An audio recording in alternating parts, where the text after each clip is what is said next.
In this video, I'm about to compare Perplexity AI and ChatGPT.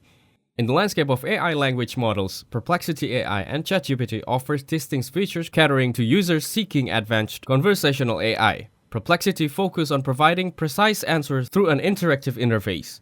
It delivers real-time response, allows users to refine their questions and cite sources for verifications. Its pros include fast and accurate answer and reliable sourcing, while its cons are limited creative capabilities and challenges with nuanced conversations. Perplexity AI offers two pricing plans, including a free plan and professional plan at $20. ChatGPT, developed by OpenAI, it's known for its versatility and ability to maintain context in open-ended conversation. It excels in creative tasks like writing and storytelling. Its strengths include adaptability and strong creative performance, but it generates less factual information without citation and may produce verbose responses.